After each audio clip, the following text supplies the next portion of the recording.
আসসালামু আলাইকুম বন্ধুরা, আশা করি আপনারা সবাই ভালো আছেন। আজকে চিকেন টিক্কা মশালা রেসিপি। চিকেন নিয়েছি কিছুটা বোনলেস, তাতে দিয়ে দিচ্ছি লঙ্কার গুঁড়ো, ধনের গুঁড়ো, আদা রসুন বাটা আর তন্দুরি মশলা, টক দই, সর্ষের তেল, লবণ দিয়ে ভালো করে ম্যারিনেট করে সাইডে রেখে দিচ্ছি কিছুক্ষণ পরে গ্যাসে একটা প্যান বসিয়ে নিয়েছি।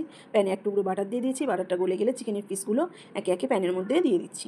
এক পিঠ হয়ে গেছে, উল্টে নিচ্ছি। লালচে ভাব কালার আসার পর উল্টাতে হবে। এরকম লালচে করে ভেজে নিয়েছি।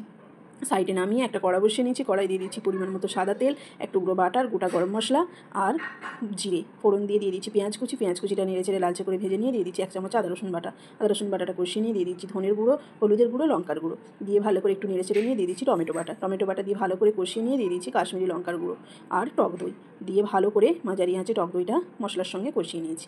অল্প পরিমাণ মতো লবণ দিয়ে দিয়েছি। মশলা থেকে তেল ছেড়ে দিলে চিকেন টিক্কাগুলো দিয়ে 2 মিনিট মতো আবার নেড়ে চেড়ে নিয়ে পরিমাণ মতো পানি দিয়ে দিয়েছি, যাতে একটু গ্রেভিটা ভালো হয়। এবার কিছুক্ষণ কুক করে নিয়েছি। তারপরে দিয়ে দিচ্ছি ধনেপাতা কুচি আর ফ্রেশ ক্রিম দিয়ে ঢাকনা দিয়ে 1 মিনিট পর গ্যাস বন্ধ করে দিলাম। এবার ঢাকনা খুলে এক টুকরো কয়লা দিয়ে কয়লার ওপর ঘি দিয়ে ধোঁয়া দিয়ে দিচ্ছি, যাতে স্মোকি ফ্লেভারটা আসে। এবার রেসিপি কমপ্লিট। একটা প্লেটে নিয়ে নিচ্ছি। দেখুন কত সুন্দর হয়েছে, দারুণ টেস্ট। দেখলেই খেতে ইচ্ছে করবে। নান, রুটি, পরোটা যে কোনো জিনিসের সঙ্গে খেতে সুপার টেস্ট।